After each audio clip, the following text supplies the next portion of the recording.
Welcome one and all to Umami Manga. I am one of your hosts, Petter, and with me I got my co-host, James. Oh, hey! And today we're talking about Volume 12 of To Your Eternity. Our podcast is finally caught up to as far as I had read of this manga before we started the podcast. So from this point on, James and I are on the exact same page. We know all of the same stuff.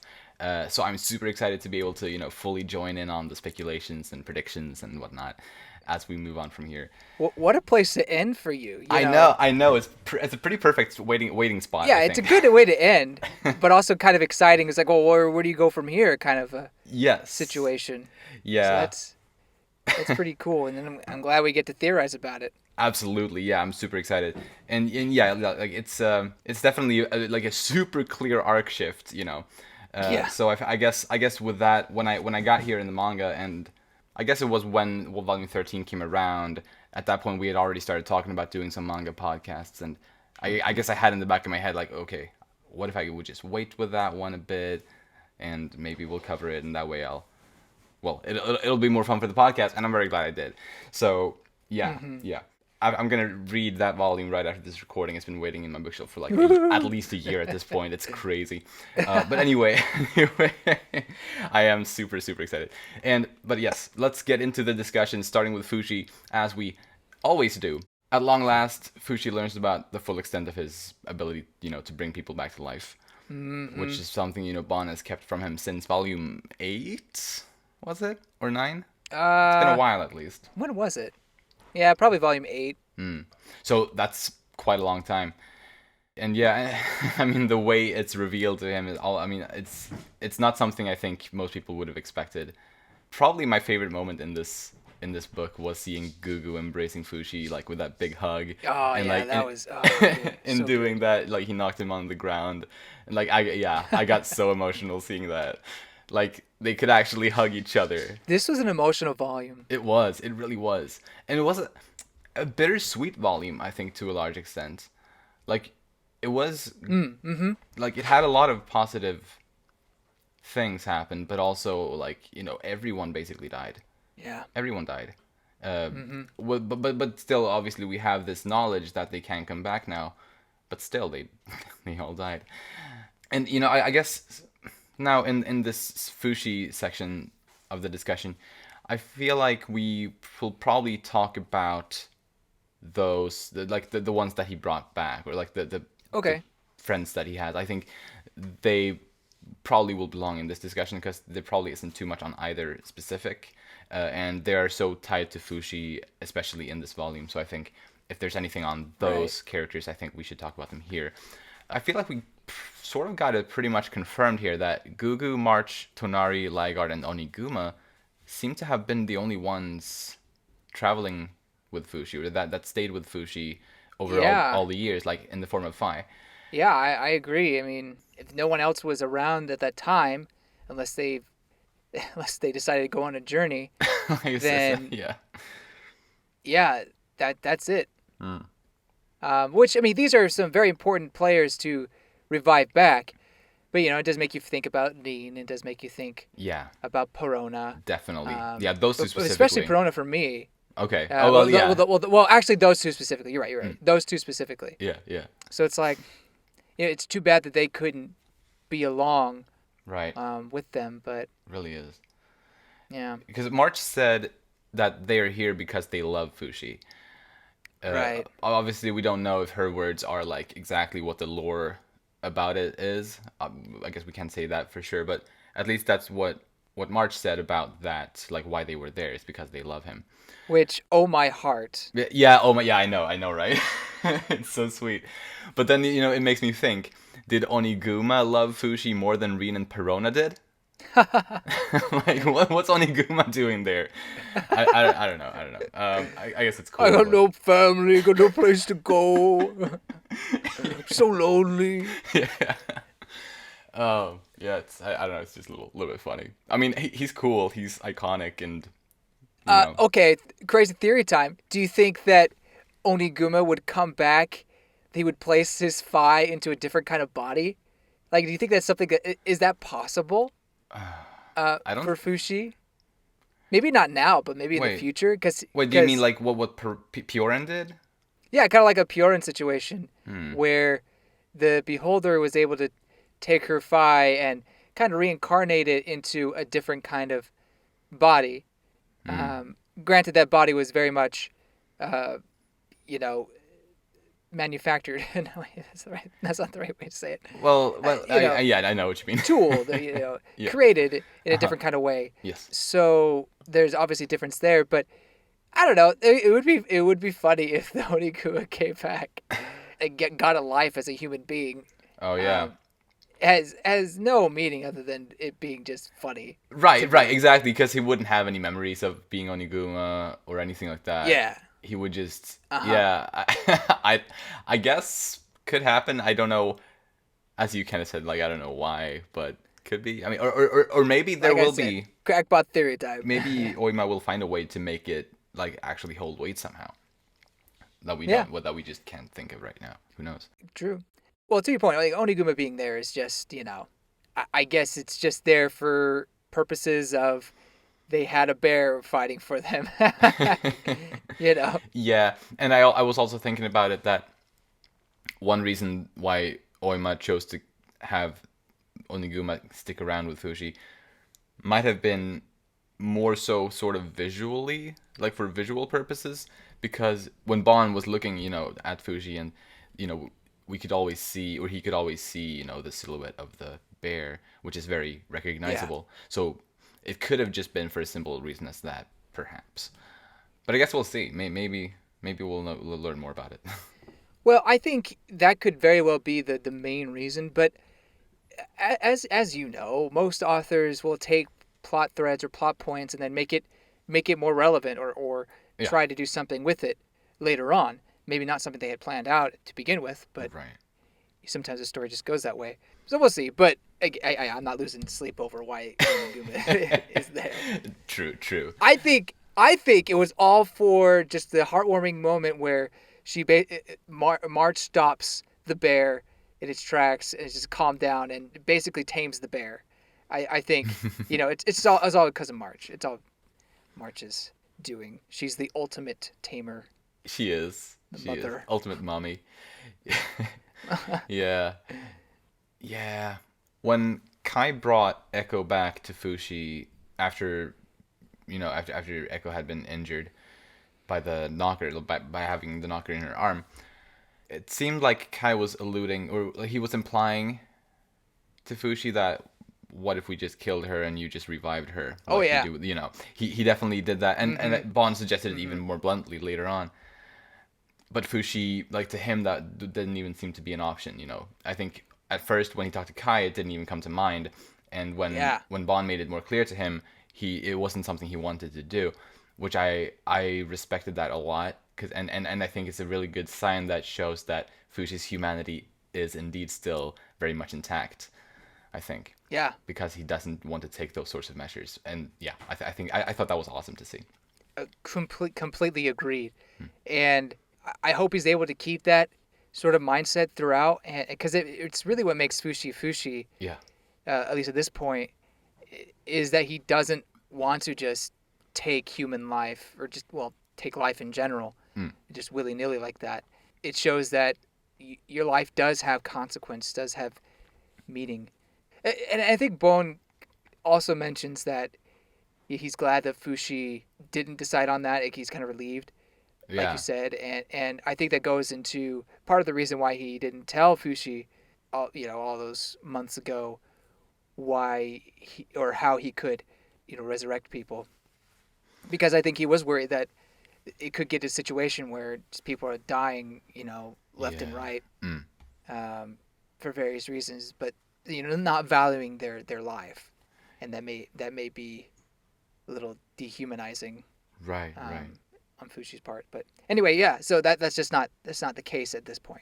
That's great. And I thought it was especially awesome to see it, just because I feel like with the previous volume, we saw the three warriors do it over and over and over, and it happened so much, so it was a bit worrisome, I'd say, based on what we saw in the previous volume. So it was really, really nice, I guess, to see that Fushi isn't lost to, he hasn't lost his humanity. And It's great, great. And apparently his ability to recreate people and things has improved drastically, as I think Yeah. it was the narrator who pointed out. He pretty much just has to take a look at something and then he can recreate it perfectly now. And I guess, is that in part due to receiving Bone as a vessel because of Bone's ability to see the Phi? Is that partly why he was able to do that? It was after he received that vessel that it was pointed out by the narrator. I wasn't sure though if it was because of that or if it was just, well, if it wasn't. Um, Now that you brought that up though, I got the thought or the idea that, well, I don't think it's because of Bond's ability to see the dead, Hmm. but I could see it being because Bond is also like, in addition to being able to see the dead, he's also able to, well, notice things, even not the dead necessarily, but just in general he has he sees a lot of things going on. He notices things that others don't, as we've seen. Like Hmm. he pays attention to every single soldier in his army, stuff like that. That's I true. don't know if that's something that was also passed on to Fushi with that, or at least when he's in his form, and that maybe thanks to that Fushi learned to improve his ability to recreate things. Yeah, maybe. For some reason, I think part of it had to do with the fact that, at least I feel like, be taking Bone's vessel and receiving that power he has to see the dead, I think that kind of triggered that ability within Fushi to be able to create those vessels, because it was the three things that he needed. What was it? Scent, shape. What was the third And thing? sound. Sound. Which I guess the ability to see the dead, he's able to smell and hear them as well. Yeah. So to me, that implies, because he's able to have that, he doesn't need any sort of other stimulant besides that. Yeah. I mean, it could be. I I guess that's kind of too much in the details. Like, yeah, I mean, I don't know. I mean, it could be. It could be. So, it's true that Fushi has grown a lot stronger by now. Obviously, like since this Renreal arc began, and or like this whole, really the whole like Kahaku and Bon arc, he's grown so much over that whole, over these past 6 volumes. And something I thought he had learned before, especially during the Tonari arc, or, the Jananda arc, was that Hmm. to rely on others and to not go and do everything all by himself. Yeah. Yet that's exactly what he's doing at the end of this volume. He's leaving everyone behind. Everyone was just reunited, and now he's going off on his own, uh, to do everything by himself. Even though that never worked out in the past for him. And I don't know. I just I was a little bit disappointed in Fushi. Like I enjoy the character Really? Mm. still. I just was disappointed in him that he would do this to his friends, especially since he has gone through character growth that I thought had taught him that you're stronger together. You know what's funny? I didn't have an issue with that in this volume and how it ended. I did not have an issue with that. Mm, mm.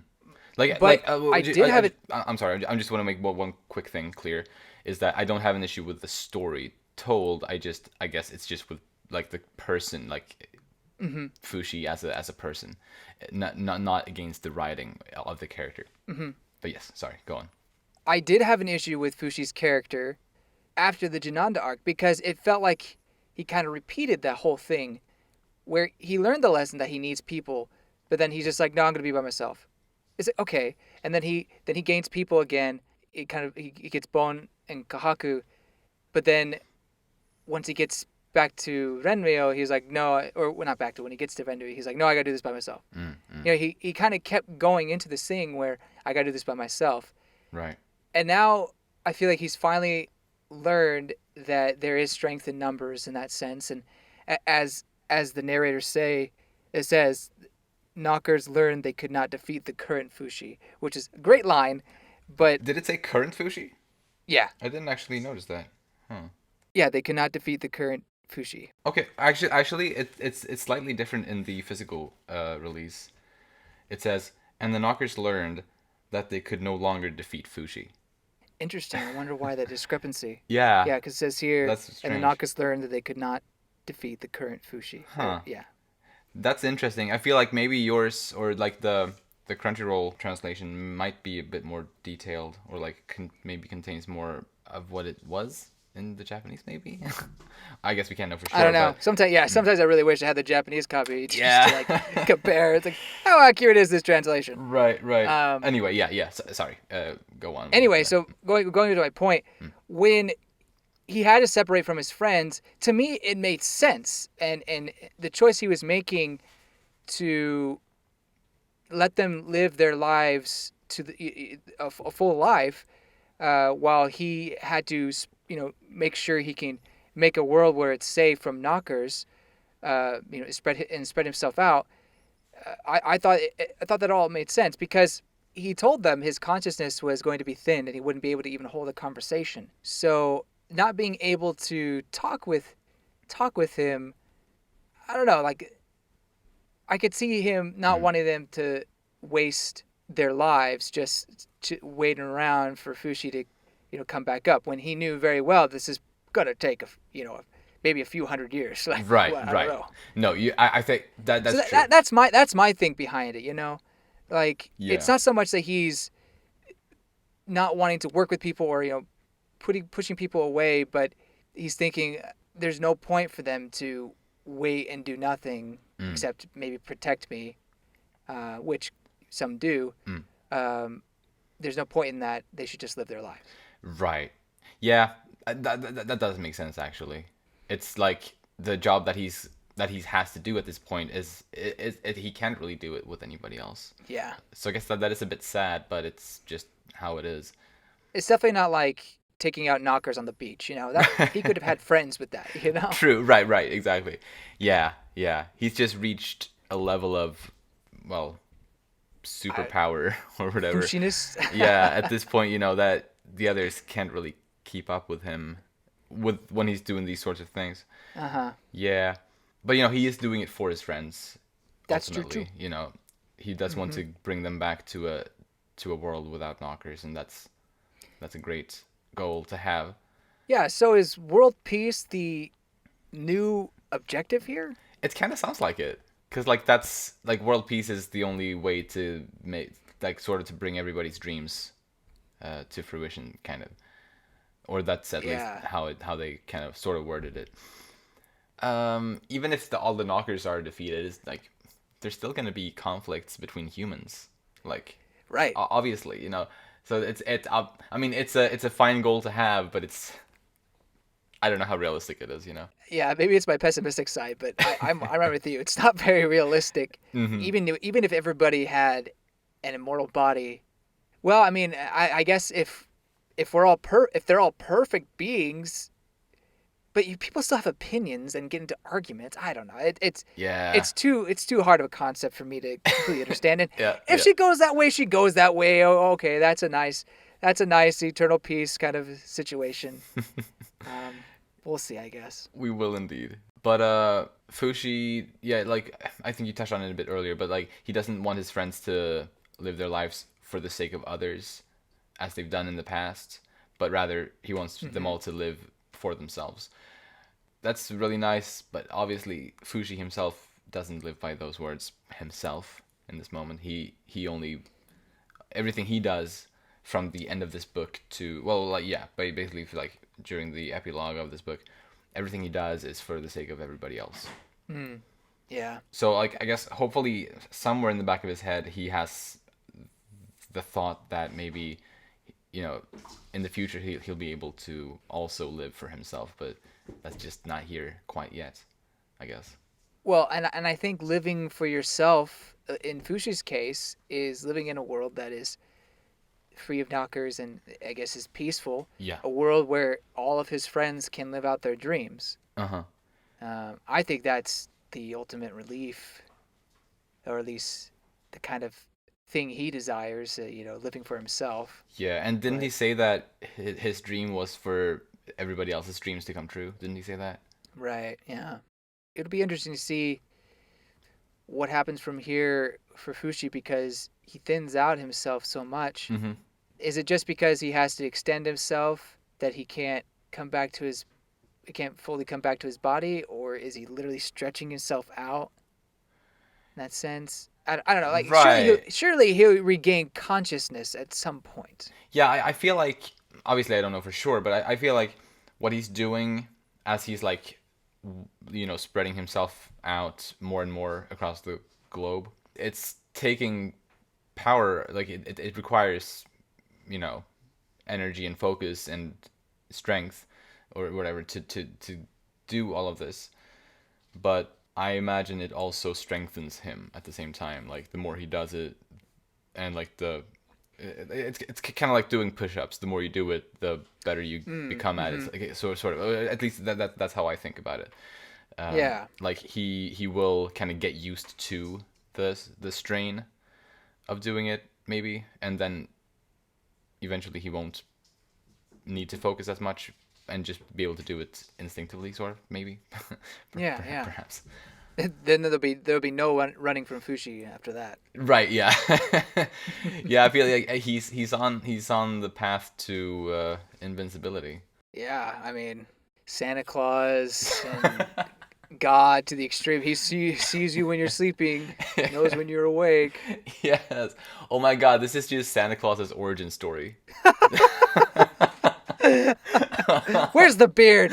Yeah. There's no beard yet. I mean, he's got the white hair already. Ah, true. So, True. he's on the way. He's coming to town.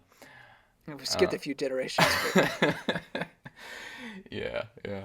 Well, anyway, moving on.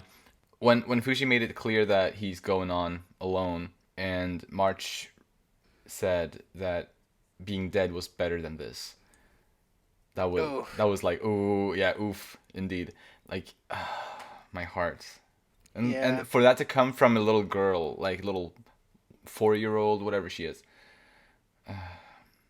it was really rough. Yeah. And Tonari seemed to share the same feelings. Mm-hmm. She just didn't express it as much, I suppose, but she really related to March's emotions there. And then there was this whole thing also about March took some sort of euthanasia drug to end her life because of, well, the depression that she was going through supposedly from missing Fushi so much. Mm-hmm. And there was a panel where Tonari was holding a jar or a little bottle of pills. I'm guessing that those were the ones, like she gave that to March because she knew how terrible she was feeling. Was my guess. I mean, that's probably it. No doubt in my mind that's what happened. Yeah.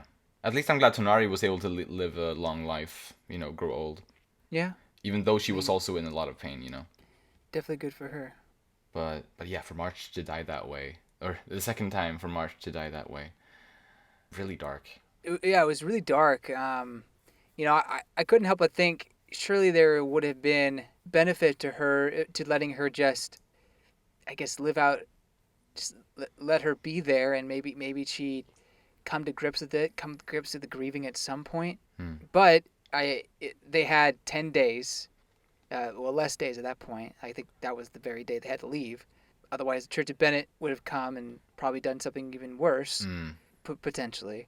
Right. So, I guess letting her pass away was the only way. I don't know. It does seem like it's almost just there for the shock factor kind of a thing.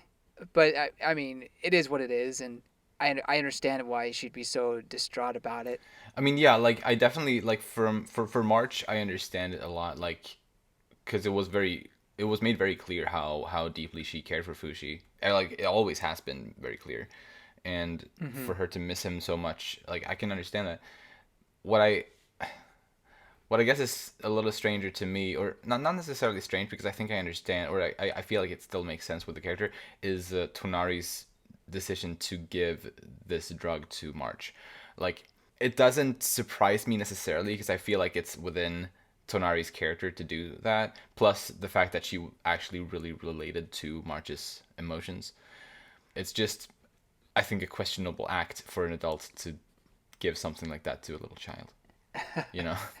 Yeah, completely. I mean, the only way I can justify it is just their situation. at the time Right. Yeah. of being kicked out. That's the only way I could justify it, because if they weren't getting kicked out, if they were allowed to stay in Renio for however long they wanted, then they should just I think they should have just let March be there and hopefully, or like help her, but hopefully she'd be able to stay and watch over Fushi, but live a life somehow.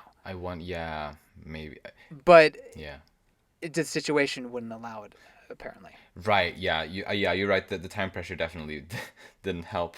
It was still kind of like, whoa, all right, did not expect her to die in that way. Yeah, and it was just kind of mentioned like kind of quickly by the beholder, sort of during the epilogue pages. It was kind of poetic, but still just like, all right. Yeah. Right. Yeah. And we also learned that Gugu died the same way, although a little bit later. Yeah. But still, also this went that route in the end. So that's also pretty sad. Indeed. But hey, Bon lived a long life, and so did Tonari. So that's fun. Yeah, they did. Makes sense that Tonari would go to Jananda and everything. Yeah, that was actually really, really nice. I hope she was able to be happy. So, one thing I've always wondered, if did Sandal and her ever have any sort of relationship? Yeah, that is a good, Like, good question. Besides sibling wise, like they're not actually siblings, but just kind of, or I guess the best is of friends, but so close we're siblings, kind of a situation. Yeah. I don't know. There are several questions about that. For Tonari, we know that she was with the Sandal's descendants. Yeah. Now, I guess they would have known her from the books that she wrote, and potentially Sandal helped publish. Right. So there's that. But does that imply that they were her descendants as well? Yeah. I don't know. Like, you think maybe she would, as she being Oima, would be more distinct about these were her and Sandal's descendants. Yeah. Instead of just saying Sandal's descendants. You know what I mean? Yeah, totally. Like, and the thought came to mind for me as well. Like, is this both of their descendants? Even though it just specified that it's Sandals, but I choose to just read it as what it says, as it just being Sandal's descendants and not hers, because as you say, I think their relationship was very sibling-like to a big extent. I mean, they knew each other since they were very, very young, and all of that. Plus the potential idea that Tonari had a romantic interest in Fushi. Right, and that goes into my other point, yo. Like, I don't know for sure, but I'm still thinking that Tonari might be kind of crushing on Fushi, even though she's 50-something years old at this point. Like, she still kind of has maybe feelings for the guy. Okay, the reason why I say this is totally anime tropish kind of thing. But the bath scene, like she's just chilling in the tub with March, having a good time. March is like, Fuji, get on over here. Your mom's gonna scrub your back for you. And then tonight's just like, I'm out. Like I'm done. She doesn't want him to see her vulnerable. Okay. Yeah. So maybe. I don't know. I mean, dude. Look, look, Fushi could easily transform into a woman's body and just be like, hey, this is no big deal for me.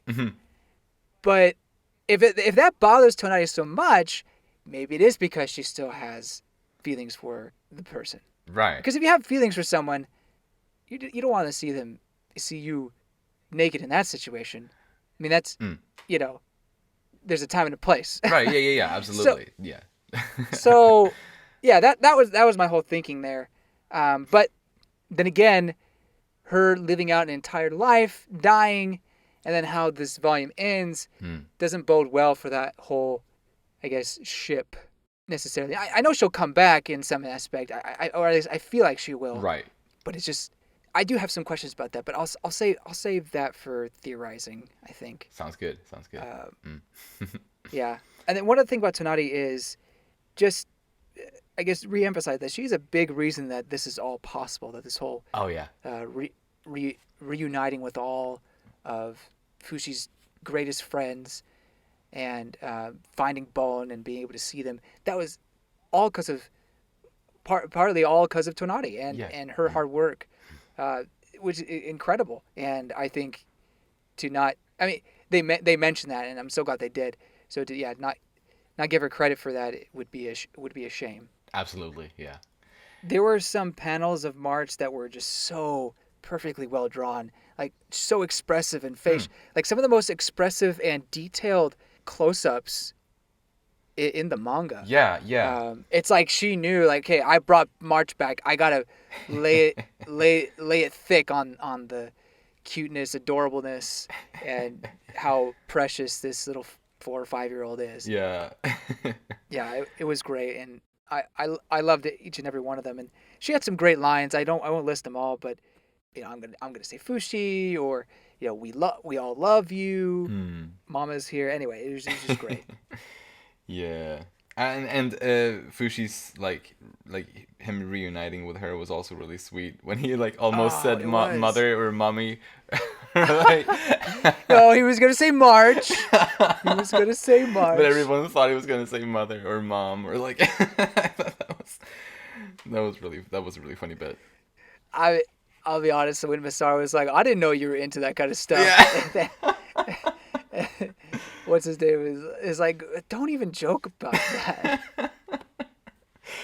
Yeah. Why did your mind go there? So rude.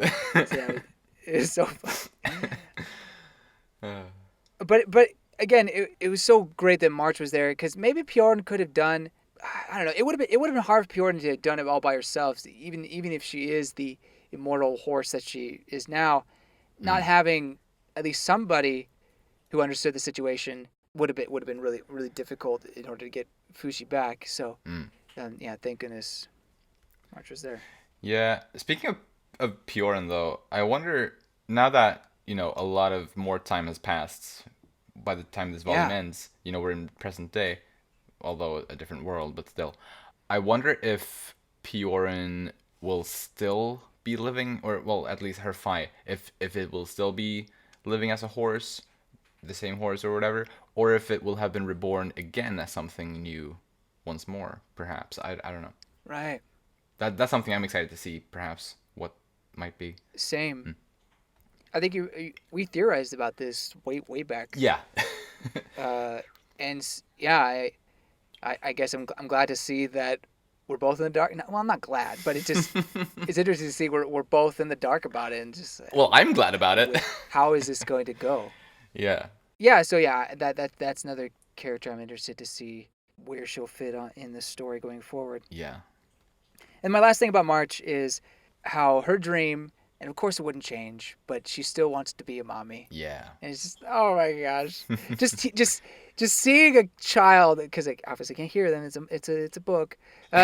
Seeing a child say, "I still want to be a mommy," is just like, yeah. It's so pure. I know, right? Oh my gosh. Yes. And the fact that she technically maybe can eventually just, oh man, that'd be so much happiness right there. Right. Oh my god. Like, oh my god. Like, I imagine that, like, maybe that's not something that will happen until, like, the very, very end of the whole story, perhaps. Like, at the very, very end of the entire series. But it will happen, and when it does, we're all gonna cry. So many. Oh my gosh. So many tears. So, actually, I do have one more thing on March. Right. Note to self: don't make March mad. She throws a tantrum, and when Fushi calls her selfish, she's just like, oh my gosh, just freaks out. Yeah. Okay. Goodness gracious! If she does ever become a mommy, bless the man who is the father. Yeah. No, I'm kidding. She'll have plenty of character development before she becomes a mommy, I hope. Oh gosh, I hope so too. Yeah, right. Yes. Yeah, okay. That's all I have on March. I don't know if you have anything else on Fushi. I just have a couple things. Yeah, go for it. I really like the idea of him coming back to his spear, and he was just hanging on by a rope or by a thread. Because I really thought Fushi was gone. Completely gone. But I guess they were Echo was able to find Fushi. Uh-huh. Yeah, it's kind of scary to think that he was just lost his entire consciousness for that long. And because Beholder has said in the past, if he loses, if the knockers gain everything, they just start from square one again. Yeah. Maybe it's a situation where the knocker, or not knocker, but the Beholder just knows that it would be okay, and so he doesn't start from square one. Because what's stopping him from just being like, all right, well, let's try this again? He might give him a little time, perhaps. I mean, technically, you know, Fushi was still existing in a material form, like, not in a form that could have a consciousness of its own. So how would the knockers how would the knockers truly defeat Fushi then? Not sure. Would they have to stab the spear? I don't know. I don't know. I don't know either. Stab the sphere, not the spear. Sphere. At this point, James, you and I know all of the same things. Hooray! But yeah, I don't know. Yeah. Sorry to put out questions that will maybe never to get answered, but that's what I'm here for. Yeah. Yeah. Lastly, someone yells when Fushi does regain his consciousness and he takes Bone's form. Someone yells, "God hasn't abandoned us." Oh, and yeah. I know that's probably referring to the Church of Bennett God or some other religious belief. But again, this is parallels to what happened was that volume 9 or 10? One of the when Fushi is in the iron ball and Bone is being held on the cliffside. Someone mentions like God has abandoned you or something like that. And then it goes to the next page where it says Fushi did not abandon them. Right. Or something like that. Yes. And so there's that parallel, and then this parallel with God, God hadn't abandoned them, but it automatically goes to Fushi did not abandon them. Exactly. Yeah, it's just some sort of interesting parallel, comparing Fushi to a godlike figure. For sure. Yeah. I definitely agree. I like that a lot as well. Anyway, that's all I got. Sorry to take so much time there. Oh, don't worry about it. I mean, Fushi was really the biggest, or definitely the one that I also had the most noted down for out of all the characters here. But moving on to Kahaku. He actually did cut his arm off to stop that knocker. Yay! I mean, not wait a minute. Yay? Yeah. Like, did I predict that? I can't even remember. We probably mentioned it. I think remember. We talked about it. Yeah, and honestly, I didn't remember all of the specific details around that.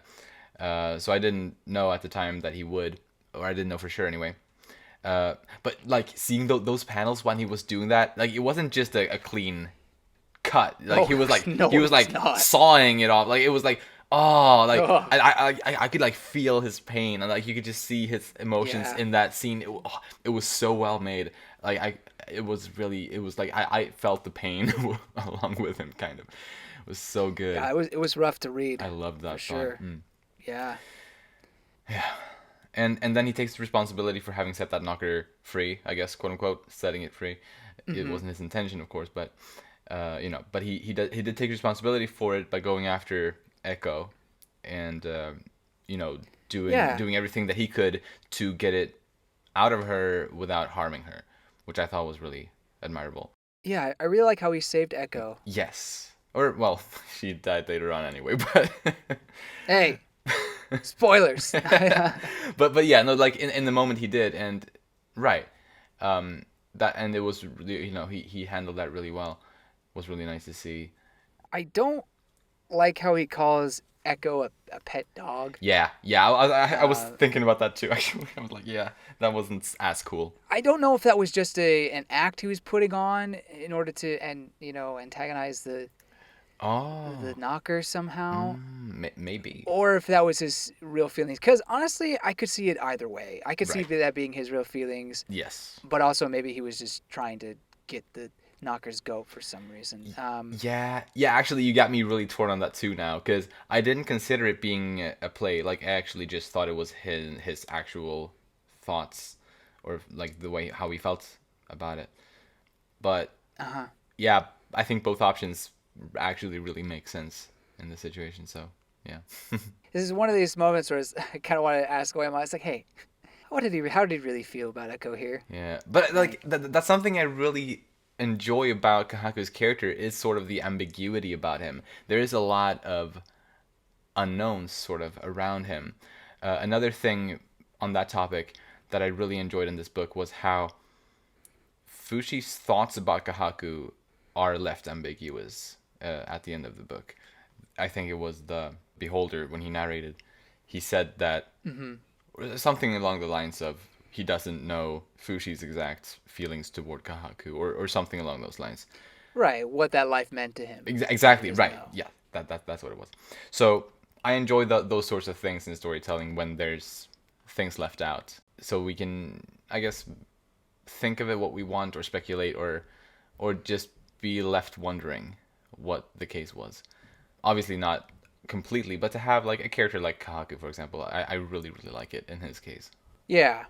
I think it depends on the character or the situation for me. For the most part, I like things to be, clearly thought out and sometimes distinct. I mean, there could be a bit of ambiguity.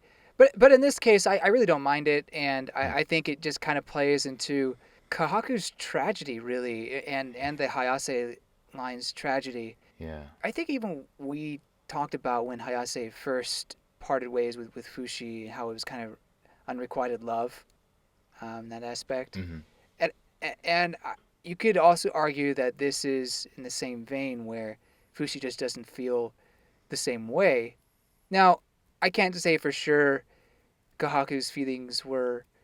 I mean, I obviously he had romantic feelings for him, but I think it was also a little bit more in that it was maybe even kind of true love, like that kind of thing. But Yeah. but could be platonic.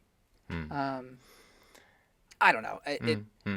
I guess what I'm trying to say is that Fushi may have cared for him in a certain way, but maybe not romantically. Yeah, I mean, I think at least something like that. I think because I mean that they spent however long together, like over a year, maybe close to 2. I don't know exactly, like all in all, but they definitely knew each other well, and well, I think Kahaku's feelings for Fushi were true love. Fushi's maybe weren't actually that. I mean, I think if it was, he wouldn't have vomited, as he did maybe. Right. But and also, but then again, he let Kahaku be. He could have killed Kahaku when Kahaku left. Right. But he didn't. He chose not to. So there was some sort of bond. They had some sort of bond, at least. Although he also didn't kill Hayase, so I mean. That's okay. Okay, that's actually a good point.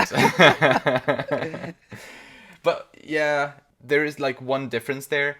He didn't kill Hayase because, well, he didn't want to kill people. Kind of that's what that whole Jananda arc has sort of been about. Mm-hmm. But he has killed people that have been infested with knockers in the past. Kahaku basically classifies as that. Yet he still didn't kill him, even though he had a knocker within him. So it makes it, I think, a bit different still, even though I do see the similarities as well. For sure.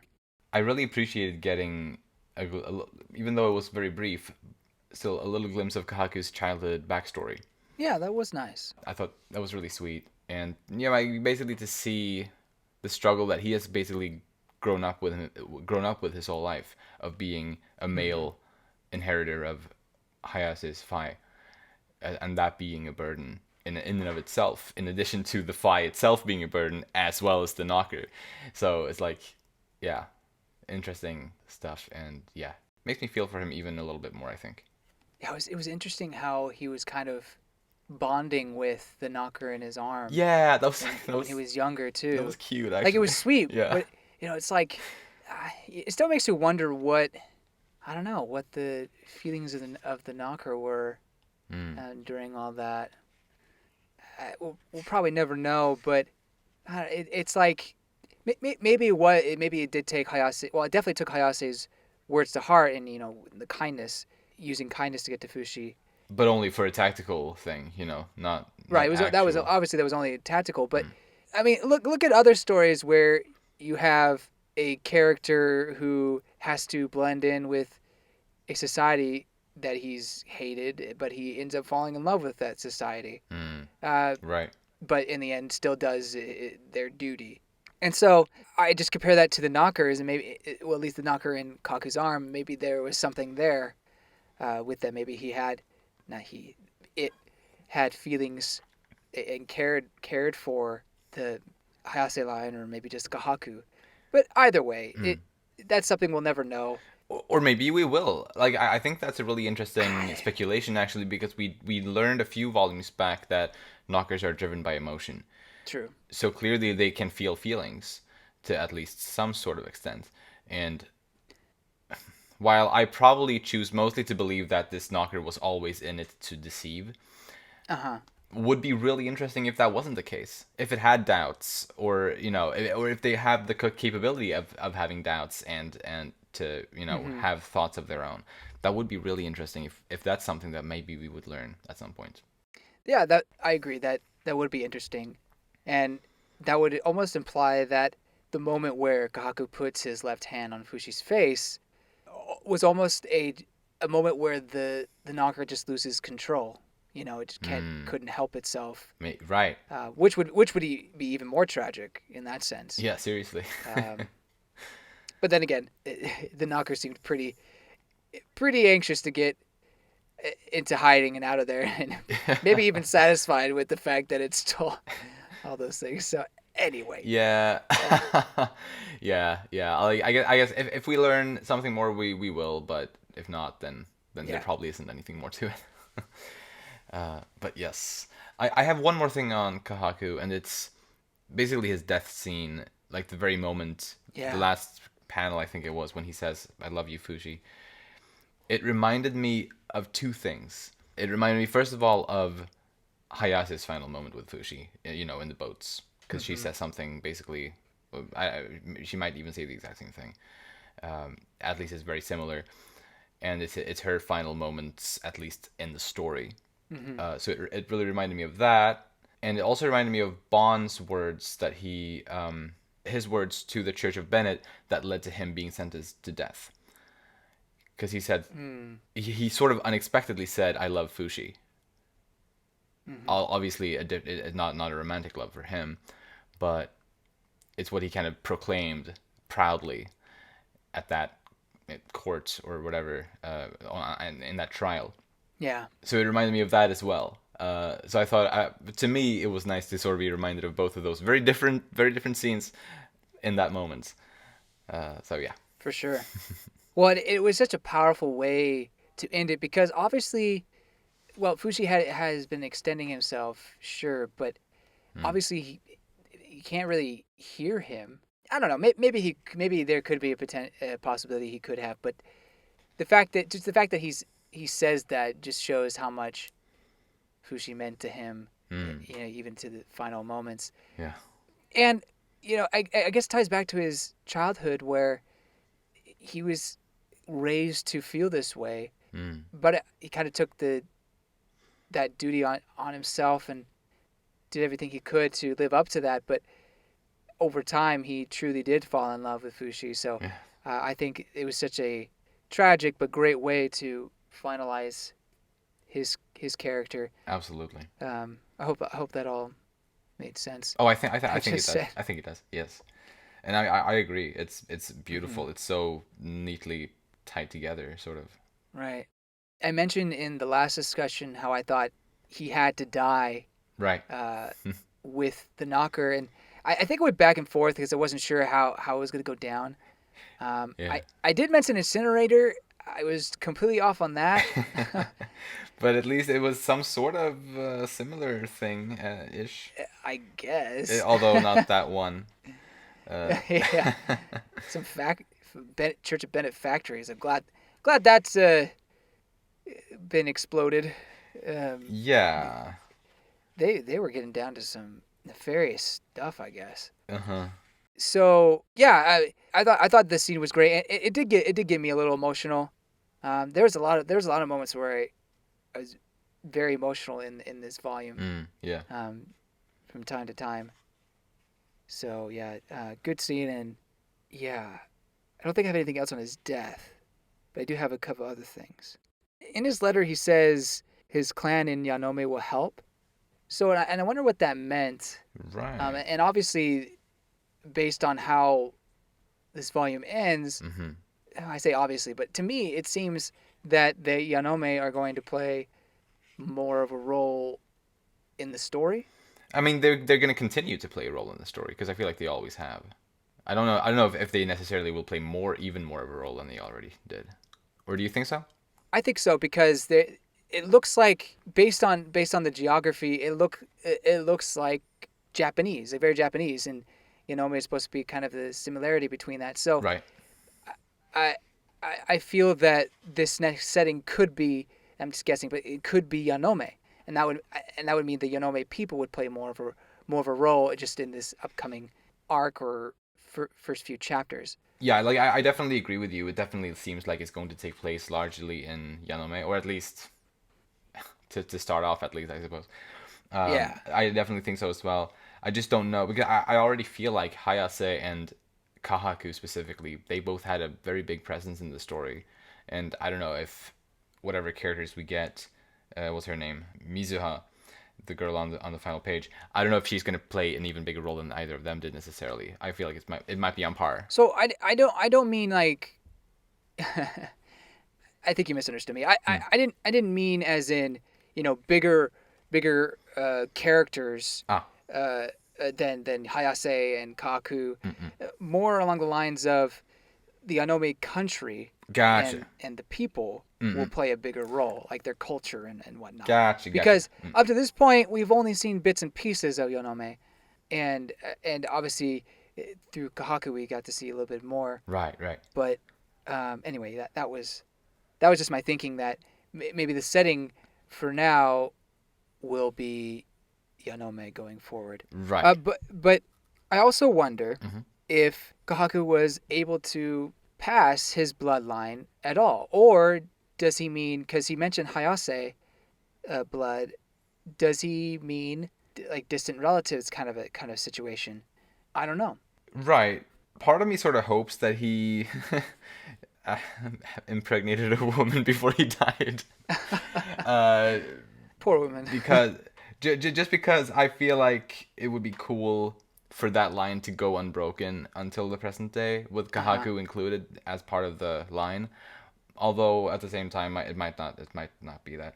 At the very least, this girl on the last panel definitely is a descendant of at least Hayase. I would guess, not necessarily Kahaku, but yeah, Yeah. So you think it is a Hayase descendant? definitely a Hayase descendant. I think. I mean, I think you can see it in her eyes. I think they're very much those Yeah. those sorts of eyes.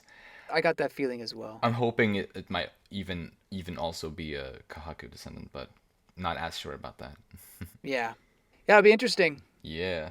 Yeah, I think that's all I have on Kahaku finally. Cool, cool. Sorry. Yeah, I'm just I've gonna. got a lot of thoughts. No, it's good, it's good. I'm just gonna say one quick thing about that is that I feel like moving into the present day, it's gonna feel so fresh. It's not like I ever disliked the previous settings or like the times that it was set in, but it's just gonna feel fresh and cool, I guess, moving into like a modern era. I mean, it's pretty unique to have a story that starts off, fairly uncivilized. Well, fairly far in the past, Right, and then goes all the way to modern day. Like you don't really have too many stories like that. right, really, So yeah. yeah, it'll be interesting to see how it flows.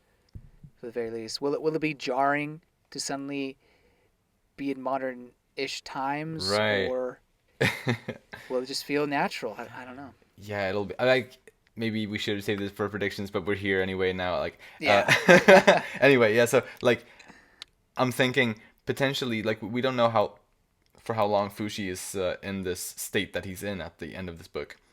I was thinking it's possible he remains in that state all the way until present day. So he wakes up and suddenly the world is completely different, and then I guess it's part of the charm, or it's part of the point that it should feel jarring, at least to Fushi. So Well, that's a good point. if that's the case, then I think it would work really well, probably. Yeah, because that's where I thought it would go as well. Like he would just kind of wake up into this, new reality. But I didn't think about how it would be jarring for him. And you're right. Yeah, that makes sense. But yes, moving on to Bonchien. My boy, Yes, your boy. man, his sacrifice and Yeah. quick thinking were so powerful to me. I mean, I definitely got a little teary eyed. Just his whole part and his willingness to sacrifice himself, putting his trust in what Fushi is and well in his humanity as well, and just kill himself, which I would not recommend anybody do. No, no. These were very special circumstances. Do not try this at home. It was very special circumstance. But I guess in that sense, he's the ultimate gambler. I guess so in this story for sure. Yeah, so far we have that's the biggest gamble, absolutely. Or, well, yes, He's gambled a few times. The other gamble being keeping the truth about the resurrection for Fushi. Okay, Bringing in those through warriors. Oh yeah, actually, yeah. You're very right. That's the thing. Anyway, I have a few others, but I won't bore you with. Oh. But yeah, like I guess one way that it wasn't as much of a risk for him was because he was like the only human alive that knew that if I die, I'll exist in an afterlife. Like, to know that for sure. He's like the only one who knew that. So like, even if he would mess up, he would still, be able to hang out with like his two friends from the ghost world or whatever. I don't mean to like make his action seem less admirable or anything, because it really was terrific. But I guess to him specifically, the risk was slimmer than it would have been for any other character, sort of. That said, I really admire his action there. It was really cool. And he didn't know it would have the full effect that it did. It was only something he suspected. So, yeah. And it turns out that fart joke from the previous volume was actually sort of to show us that Bon can smell the dead fight too. Like, you're right. So we actually understand there was a reason for that. That I really didn't expect that. I actually didn't put that together until you just said it right now. I was like, whoa, good point. Because like, it must have been included for that reason, I feel. Yeah, it had to be. Right, to kind of build up that. I mean, it was funny, but I guess Bone was seriously considering it because, he's like, wait, if it's you guys, then there shouldn't be an issue. But if it's the water, then we have an issue. Right. And anyway, I guess talking about his death, right. He has this dream where he's king, and he's like, wow, how delightful. Yeah. And he just like throws off his crown and runs away. I love that. Oh gosh, it's so funny. Yeah, that was great. And it really just very concretely shows his character journey. Because obviously we basically knew it already, but to see it visualized like that was really, really awesome. So to me, this implies, just going into theories, I guess, this implies, or lore, the Fae all have dreams that they experience when passing. We've seen previous people on Fushi's journey to pass away and they have a dream. Mm-hmm. And perhaps that is what is considered paradise. Right. And Bone makes the decision to leave. And we saw March do that in a way. Like, she kind of stepped away from her dream of being a mommy. Exactly. And then I guess you could argue Gugu did that as well, realizing that he was dead. Right, yeah, and he went back home. We even like saw that whole thing, and he embraced everyone as they were mourning for him. Right. Yeah, I think about Rin, and maybe she didn't want to leave her dream. Right.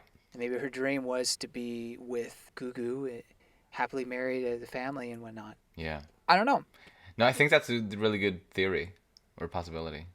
And maybe that's the same with the boy, because we see him go on and see all the people in his village, and then he just moves on. Exactly. And maybe the same thing happened with Perona. For sure, yeah. Which is sad. Probably. Yeah. But I mean, I guess in her paradise, she gets to live out March's dream of being a mother, perhaps, as well as whatever. And I guess, well, she also had the dream of protecting March, and you know, that was another thing. And her sister. And right. So she's happy in the afterlife, I'm sure. Right, and I think it was kind of hinted at as well with the princess. Oh yeah, How yeah. she, instead of coming back into reality, she decided to keep on living in the dream world where Right. maybe she wasn't a sibling Right. to Yeah, yeah. Anyway, Exactly. No, uh, it's true. Yeah. so I think we understand it better why Mhm. some spirits leave and why some spirits stay. I guess we don't completely understand paradise itself. Could Phi potentially leave the paradise whenever they wanted, Oh yeah. or is there like a time limit, or is our Phi? I mean, because it makes it seem like Phi constantly like come into the world paradise. So how long are they living their dream for? For eternity, maybe. Eternal, but don't they come back as like other like aren't they kind of reincarnated? I don't. Well, we don't know. Not like Hayase's case, but like they come back as a horse. So they dang it, use pure. They come back as a plant or some other thing. Like Uh, their Phi fits the vessel that they're giving. well, like a lot of the words that they've been using, they've used words like paradise and heaven and stuff like that, Uh-huh. and it sounds very much like a Christian-esque religion, True. which is not about reincarnation, at least, Right. And so, without the interference of some other force, then maybe it doesn't have anything like that. I think the souls of the people we are born, or in this world, it's like, I guess I'm not too well versed in like Christian mythology, but Mm-hmm. it's I guess each person is born with their own unique soul. Like the soul is tied to the body, and like it's created with the person, right? You don't have a previous person's soul within you in those Mm-hmm. beliefs, and that's sort of Yeah. how I imagine this. The Phi aren't recycled. It's more that you're born with your new fresh Phi, unless it's something a special case like Kahaku. He's like a special case. This is how I view it anyway, Right. but I don't actually know. Right. I mean, I think that totally makes sense. I just thought the Beholder mentioned when he first brought up Phi that they were kind of recycle. I mean, using your word recycled, uh, but I could be wrong. I'll have to go back and look. So I guess for the time being, we'll just say yeah, they're just in paradise for eternity. right, but yeah, it's definitely worth looking up because I could have missed something as well. I guess since we're in the discussion, you notice that Bone is still in his extravagant outfit from I guess his Yeah, true form, if you will, right, exactly. Yeah, yeah. as a Phi throughout the whole story, Hmm. for the volume. Right. It just gets me thinking because we see other characters in different. Well, we see other characters like we see Tonade. She's in her 50-year-old Phi form. Mm. Gugu is as he was as an older young adult. Mm. I'm trying to think of other examples. The guy who lost his arm that was always with Bon, his Phi always had an arm missing, and Yeah. he never got that back when he came back. So I just wonder how the Phi and the body thing work because Mm. when Bon is brought back, he's not brought back as if he's his old self. He's brought back as the normal Bon or the no the shaved Bon. Yeah. Um, Yes. so and then you have Echo. I know I'm jumping the gun here, but Mm. Echo, she died with short hair, and yet Right. her Phi had the long hair. Yeah. So I what's the distinction there? I've been thinking about this too, and just because there's so many examples of sort of irregularities, I guess, I Mm-hmm. just feel like we shouldn't think too much about it. In Bond's case, I think there's a very simple explanation, and it's because Oima decided to make it that way so that we would be able to tell the difference, when Yeah. in those scenes with having both Fushi in Bond's form and the Phi of Bond, having those two interact True. would have been confusing if they looked the same way. So I Totally. think I don't think there's anything more to it than that. I don't think, but maybe there is. Maybe there is. Yeah, I know. You probably have a point. I wonder what it's going to mean going forward because, Hmm. well, if anything, Right. for example, Tonali mentions that she has a dream of being young again, Right. and Oh And I yeah. was wondering, okay, like, is that a dream that she can be fulfilled? I mean, why does her Fi? Why can't she just be like, as Fi, I'm gonna be this age? Mm. I guess I don't know understand how that works exactly. But then she lives a long life, dies even older than she was. Like, who Uh-huh. knows how old? Right. What is the shape of her Fi now? Is it an 80, 90-year-old woman? I know it's really yeah. This is something I've thought about too, ever since I read this book the first time. I'm like, yeah. Yeah. Mm. Can Fushi's bringing her back, but is she just an 80-year-old woman now? Or is it possible to give her a younger body? Or any of them a younger body? Right. Actually, something that the Beholder was narrating at one part in the story was that Fushi's kind of realized in the last moments of the battle that, or he sort of learned, I guess, that he can create anything just the way he wants it to, or something like that.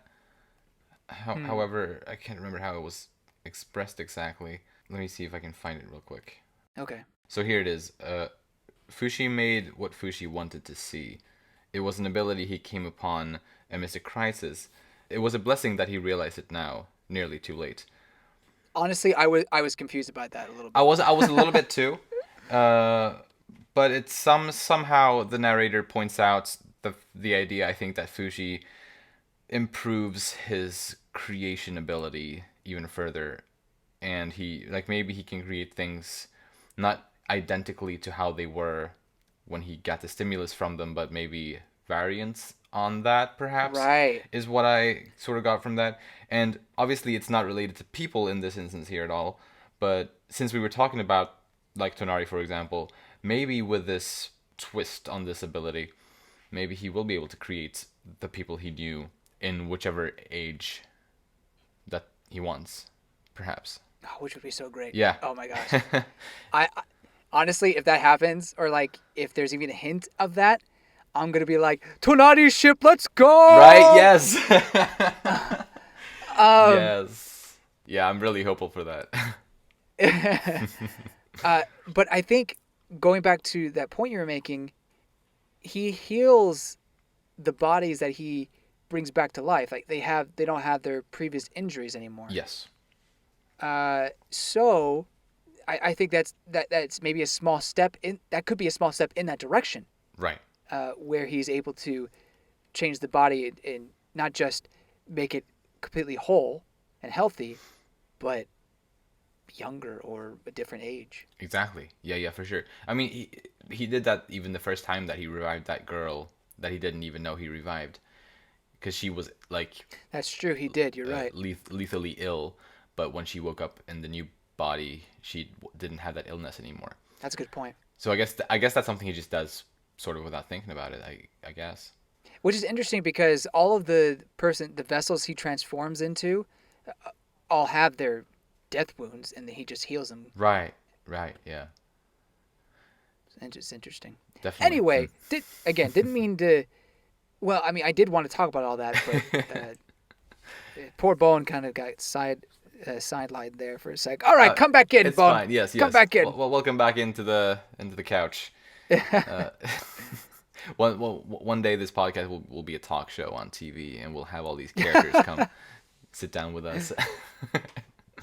Well, that'd be a trip. Yeah, it would. Oh yeah. Bon was very clear to Fushi while he was in Five form after Fushi got his body. He was very clear and said that he didn't want to be revived until after Fushi had regained all of the previous vessels or all of the other vessels, the ones that he was still missing. So I thought that was, I guess, admirable, although also a little bit unnecessary in a way, because those specific vessels that Fushi still hadn't reclaimed, they weren't any of the people who existed as Phi on Earth. So his ability that he has by having Bond's body wouldn't have been necessary to get those bodies back anyway. Yeah. The only reason, or the only way for him to get those back was to kill the knocker in Kahaku, and no other way. Well, and I also think the situation he was in, just sitting there and expanding himself, he wouldn't even be looking around per se. You know what I mean? Right. Um, True. so so yeah, I do see what you mean. It maybe wasn't as important at the time. However, because he didn't have the boy vessel, his vessel that he feels like is himself, he had no other vessel to be really while all this was happening. I guess he could have changed to Sheen or Olroy or whatever his name is. Right. I guess that's a possibility. So there's that. But Yeah.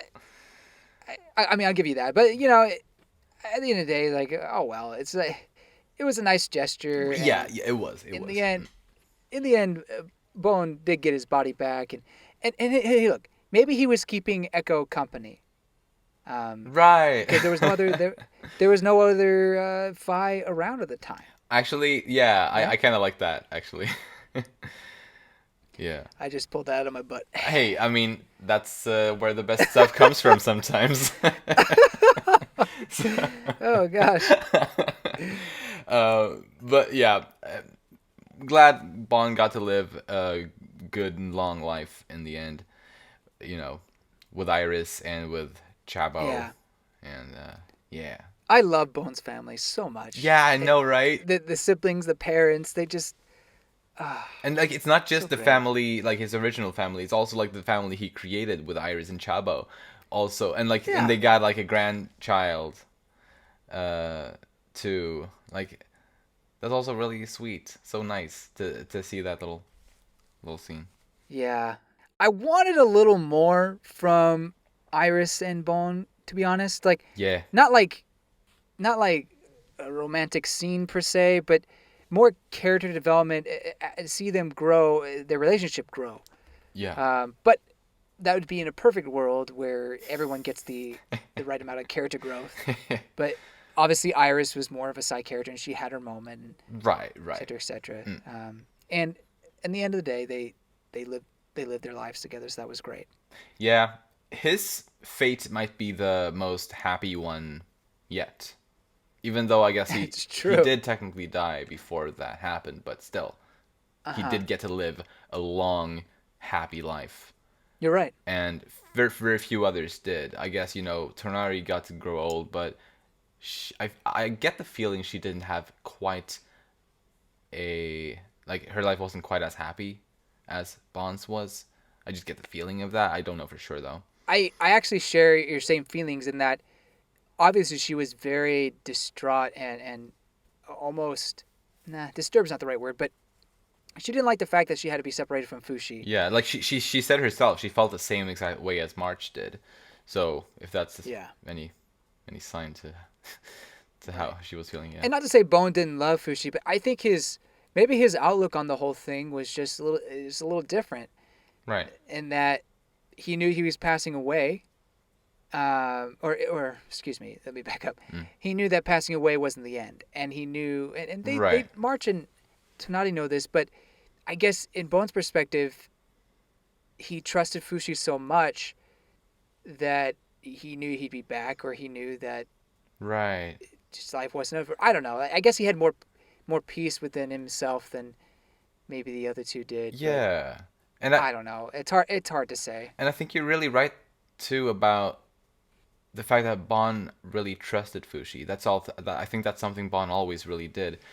Even in the preparations and during the battle in Renreal, like first during the preparations, Fushi was really sort of overworking himself, and it looked like he was like about to like get burnt out, like hardcore. But Fushi said, like everything he said was that no, it's fine. I'm fine, and Bond trusted that. He trusted Fushi's words, Yeah. even though they seemed and probably were not quite right. But his trust was still in Fushi. So I think, yeah, I think that's just something that's always been very strong with Bond. Indeed. You know what's interesting, kind of tying the bow on Bone's story here, is that to start this arc, Fushi was encouraged to find friends. I guess Tonari, before she passed away, recommended he do that. Yeah. And so he went out to find friends. And finding Bon, or Bon finding him, Yeah. turned out to be the very thing he needed in order to find the allies and the teams that he needed, the friends that he needed. And not just because Bon and Kahaku were, good friends, I guess, but it was because he was able to learn that he has this ability to bring people back to life, and I guess see the Fi and whatnot. Yeah. So yeah, it's just I guess for Bon it was his role in the story was to bring Fushi eternal friends Yeah. that Yeah. he kind of always had, but didn't know. Right, like Until now. he helped Fushi refine them. If that's a word, refined. I don't know, but you know what I mean. uh, yeah, that is beautiful. Indeed. Anything more on Bon? I think that's all I have on him. All right, then let's talk a little bit about Echo next. She, as you mentioned earlier, she was the only one who was able to locate Fushi. Even Bon couldn't, and Bon is known for quote unquote seeing everything. Even he couldn't find Fushi, but Echo did, and yeah, probably sort of comes down to her, being of the people that she's from, which I as we've probably both said before, I'd still love to see or learn more about them. Gosh. Like what exactly are the extents of their abilities, but yeah, just nice to see her being, as we've said, also like a daughter figure of sorts to Fushi. So it's nice for her to be the one to be able to find him or to locate him in that scene. Yeah, I wondered if it was her earthenware people powers, like it's similar to how she found the issue in the sewers, or was it the knocker in her arm? But I like the earthenware thing better, so I'm hoping it's the earthenware. Yes, me too. Yeah, absolutely. Yeah. But it could have been the knocker. Why the knocker didn't attack? Maybe she was able to control it. Right. But I guess it was also trying to hide. So. Yeah. Anyway. Yeah. But yeah, it was really sad, kind of the reveal, seeing that she had the knocker and she was about to jump off the tower. Like, oh gosh, that was so sad to see her of all people. Really, like she's like the most innocent character in this whole story, and like, I was really upset, to be honest. But yeah, like I don't have too much on her other than obviously I felt so sorry for her. It's just so unfair for her to have that knocker in her arm. Like, why? I know. I don't know. And even though she was freed from the knocker, she still ended up dying from the injuries that it had caused her. So yeah, that was also pretty rough. So this is where I was really upset. Just her dying, and just kind of not nonchalantly, but abruptly, right, like that. Yeah, like we didn't even get to see it or anything. Right, and it reminded me of Perona, to be honest. Oh yeah. Just how she died. Well, or even Reen, how she died. True. I just, for Echo, I wasn't ready for her to pass. I really thought that she would be with Fushi longer. Yeah. Maybe even grow up a little bit. Yeah. I don't know. Like it, for story purposes, it was a cool twist, but me emotionally, oh gosh, I was a little upset. Yeah. Not gonna lie. Well, I'm not as upset as I was when I first read it, because of where the story is going now. That huge time jump. Yeah. Obviously Echo wouldn't be alive now. So it doesn't hurt as much. But still, I was hoping, or almost expecting her to make it. Yeah. I know. I had honestly forgotten that she died this way. So I was reminded of that just earlier today. Big oof. Big oof. Truly. But then again, like as I said earlier, like at the beginning of this discussion, I think this volume is just so bittersweet in the sense that everybody dies, which is very sad.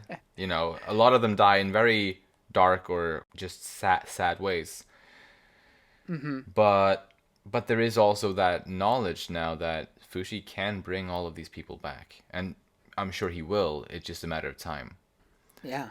So while it is awfully tragic, there is that sort of hope that they can come back, and when they do, hopefully they'll be able to lead happy lives, long lives.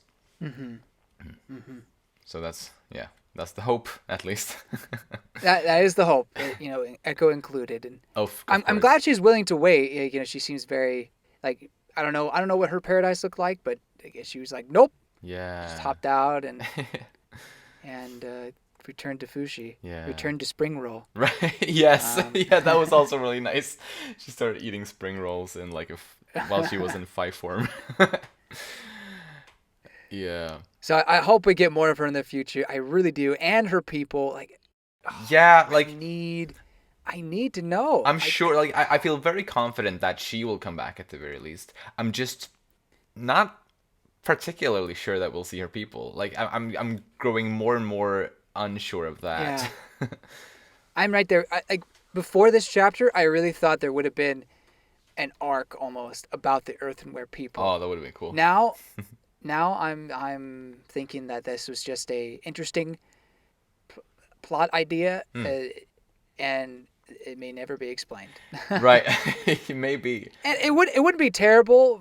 Obviously, it wouldn't be bad for the story.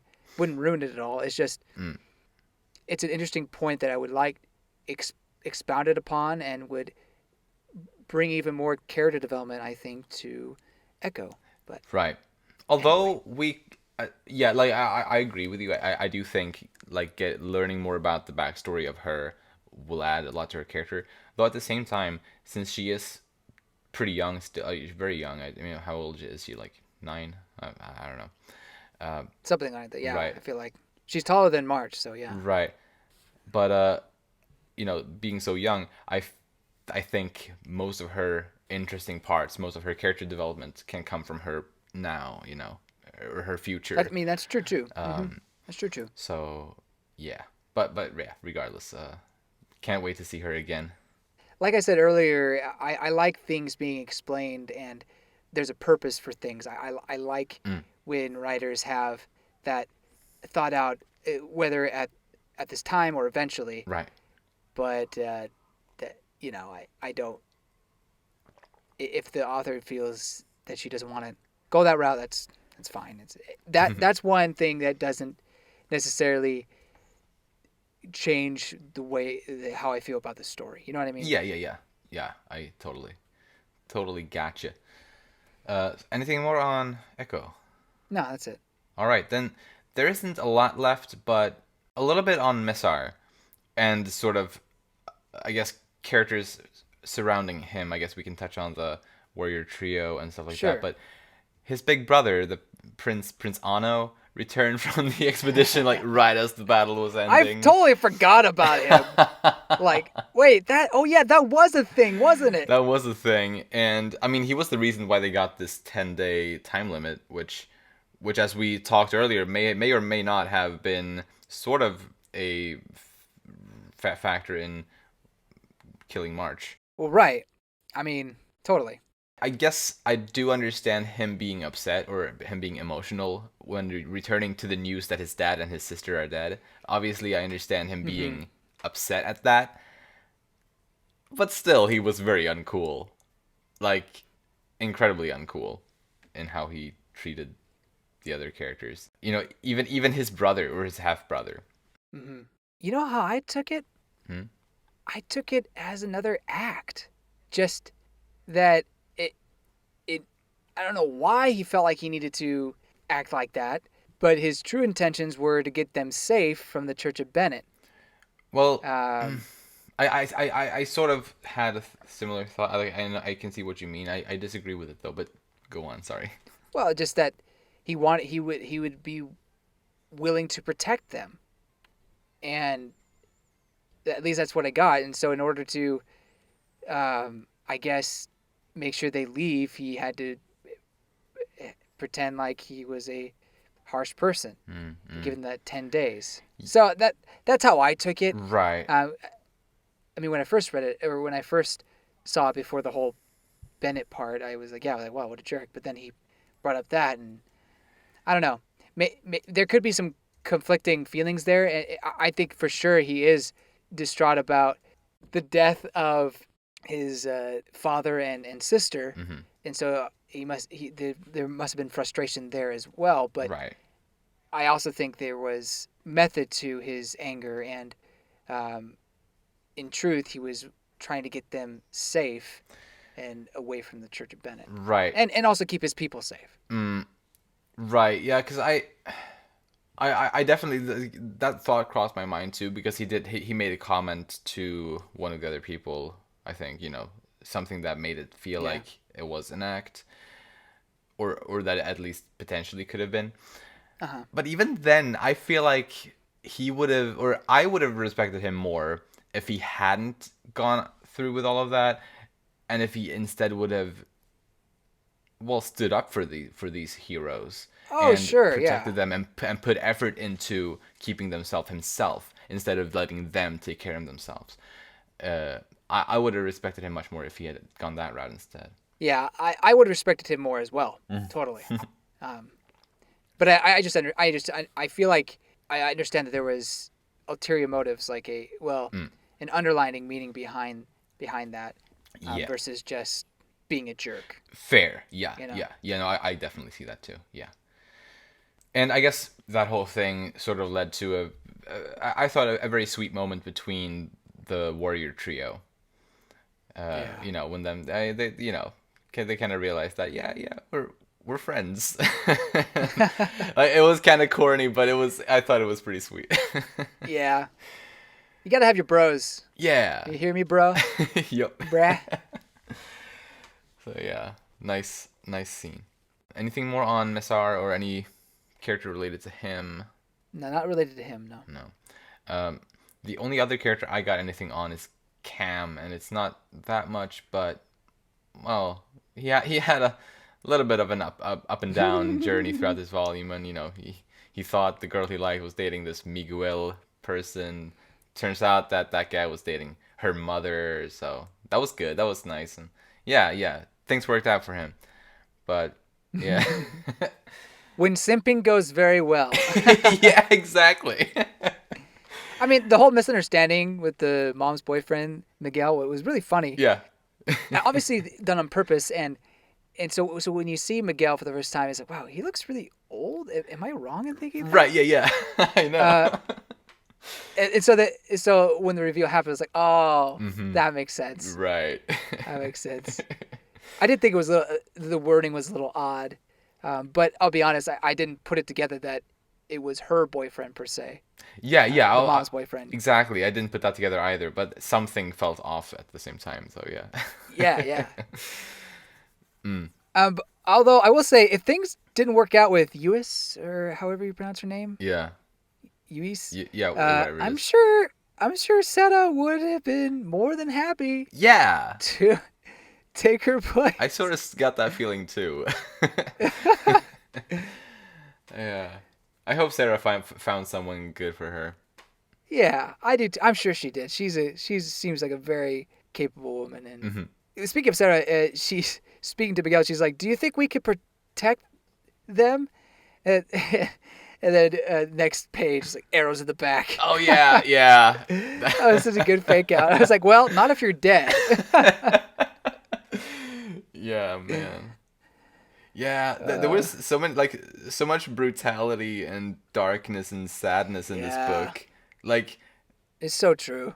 It really was, but at the same time, as we said, like as this is like the third time I'm saying it, but just the fact that Fushi learned the that he can bring people back, it didn't completely make up for it, for all of the sadness and darkness and brutality, but it still brought some kind of hope to it, which it makes me really love this volume a lot. Surprisingly, I was less okay with the deaths happening than I thought I'd be when Fushi finds out he can resurrect people. I think it's because Fushi is still has like his humanity, you know, like he still doesn't just want to kill people willy nilly. It's like, hey, you're healed now, go, you know, Right.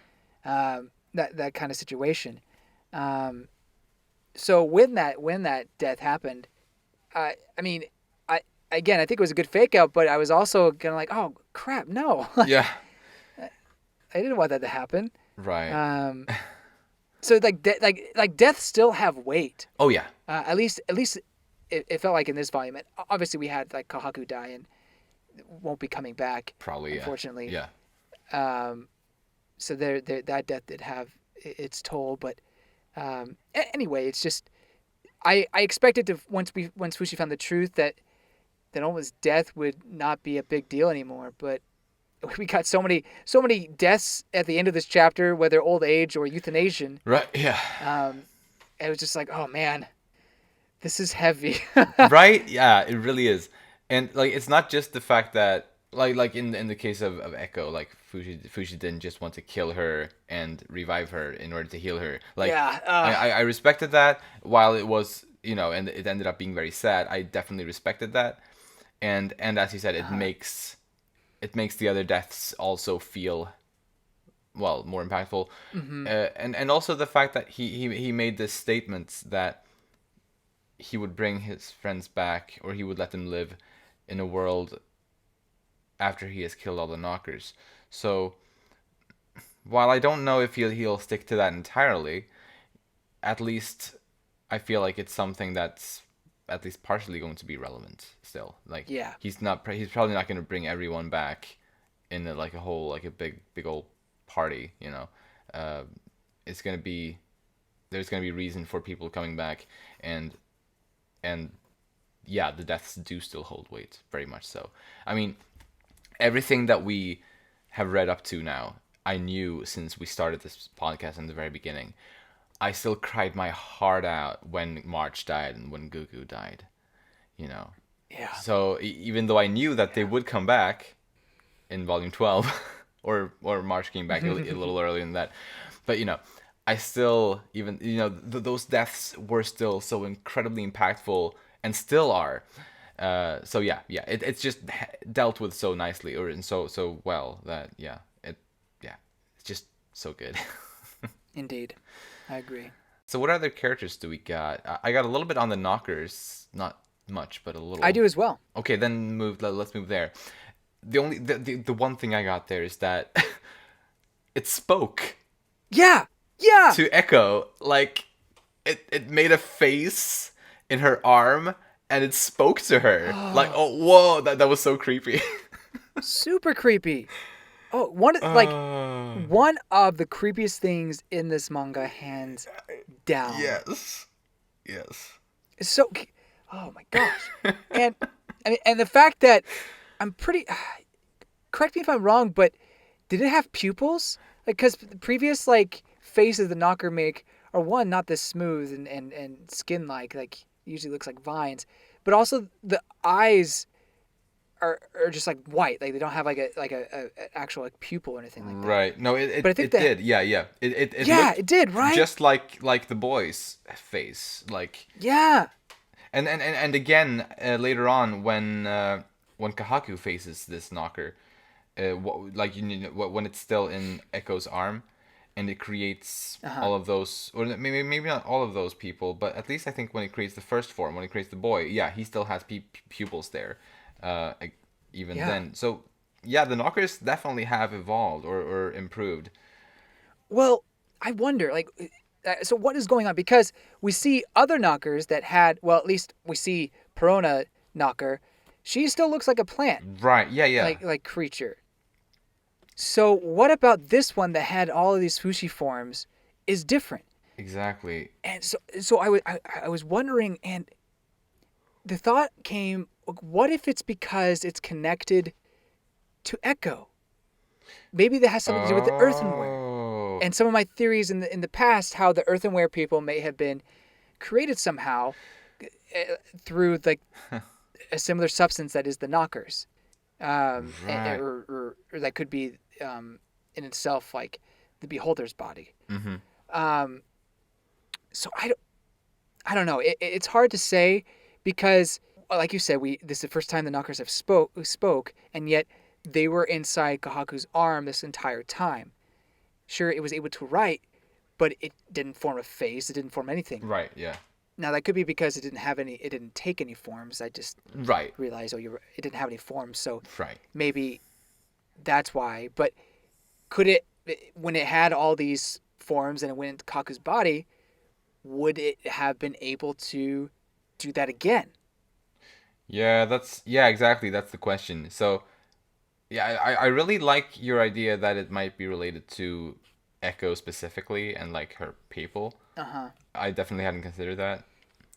But it also could just be the fact that it's, well, either the fact that it's been connected to people in general for so long, maybe, um, Hmm. or just that it's connected to anyone.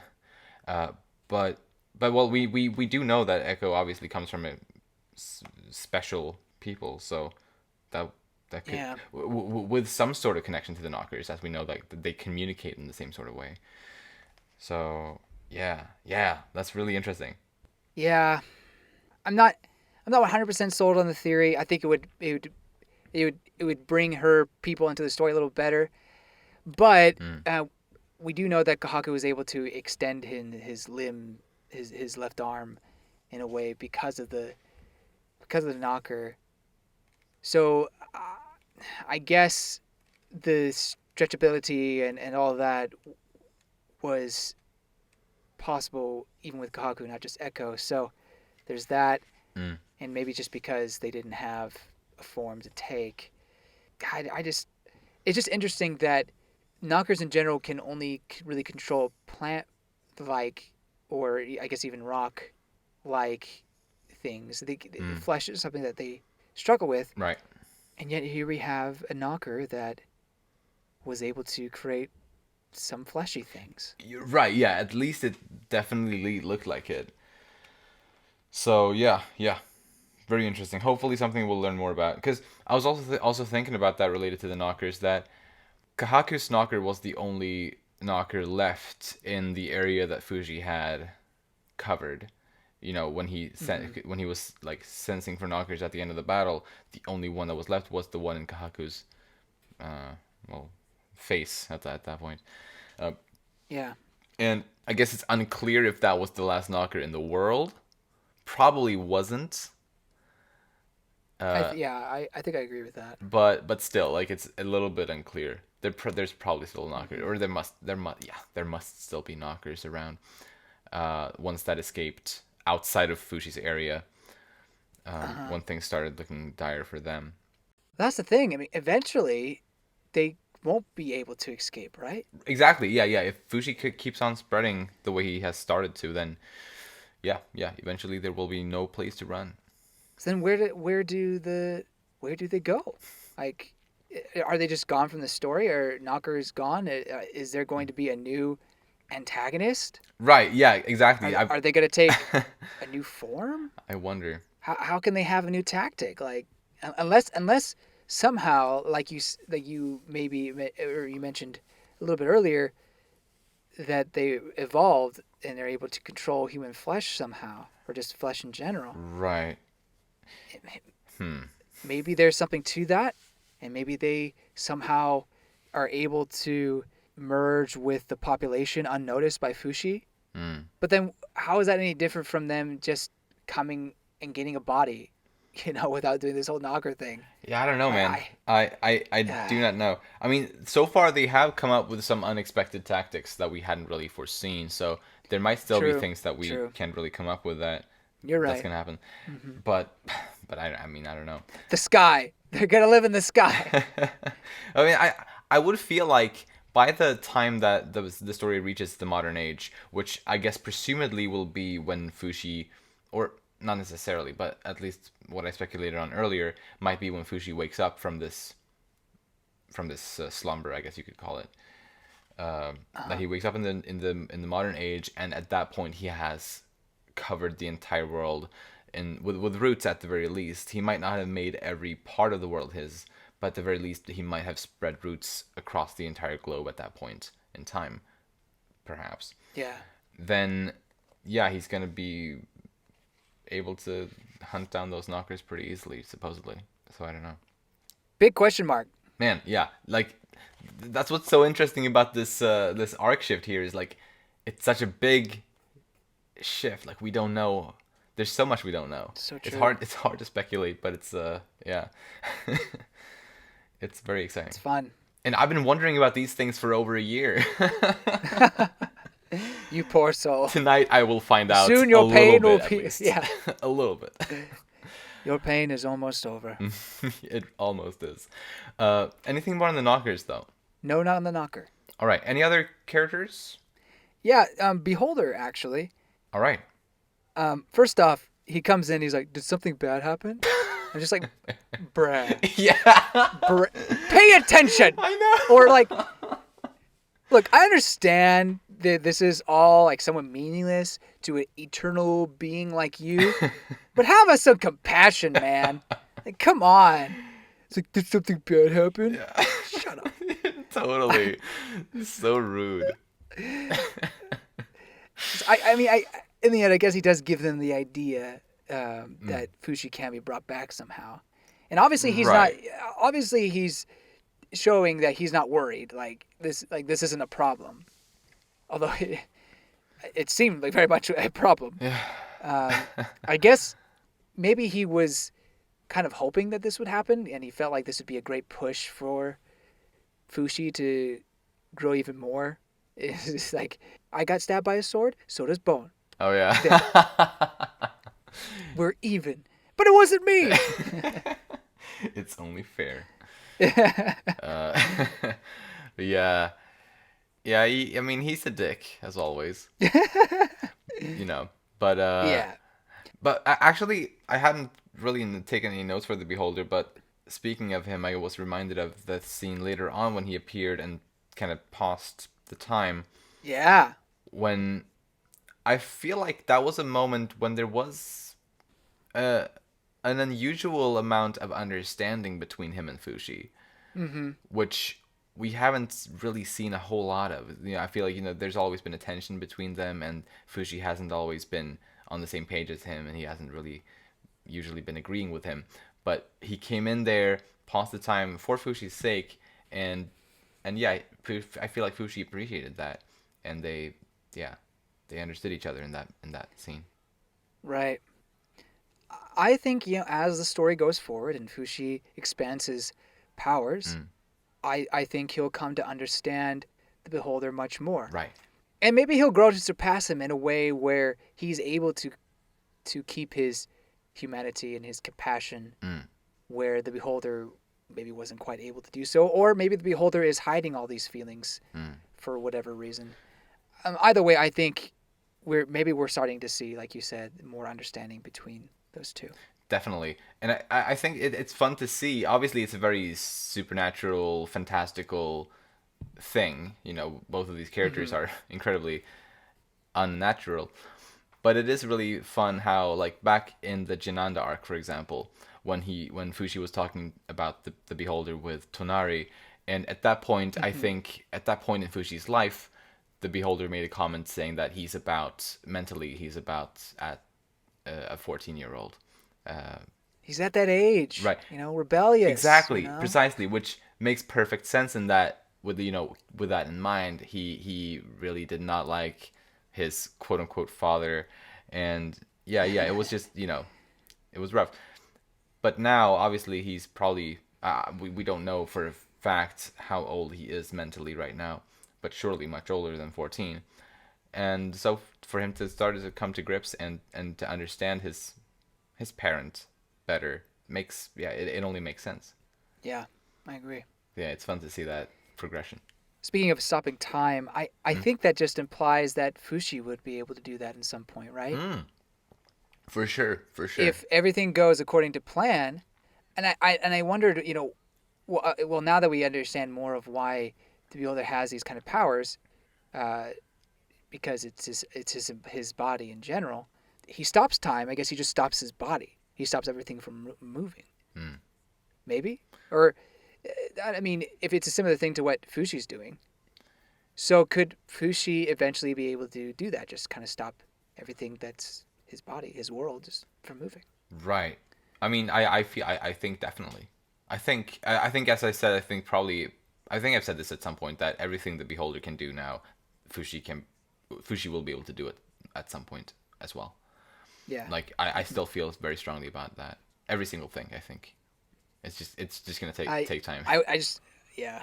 Oh, yeah. I just wonder if, I just wonder how this could play. But interesting enough, the Phi are still able to move, though, even though they stop time. Oh yeah, that's right. That's right. Bone and Echo are moving. Oh yeah. And hearing what the Beholder is saying. Right. So that tells you that obviously his control, Beholder's control, does not go all the way to the Phi. The Phi are their own separate beings. Yes. So yeah, it's just I don't know, just interesting to see that, and maybe there's just more lore rather than story. But anyway, just thought I'd point that out. Yeah. I mean, absolutely. He can control, I guess, the material world. Yeah. But nothing beyond that. Right. And so I do wonder what his role is per se with the Phi. Like, is he the one bringing it? Like, is his role just to provide these bodies for the Phi in general, or is there something we're missing? I'm not entirely sure.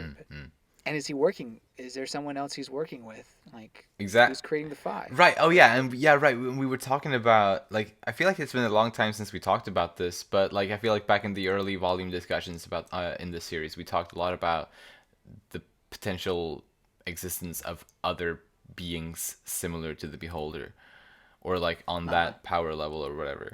Yeah. We haven't really talked about that much lately, but I guess the possibility of that still exists just as much. Yeah, I don't know if it's someone that's higher than the Beholder, or if it's someone who's equal. Right. I'm not sure.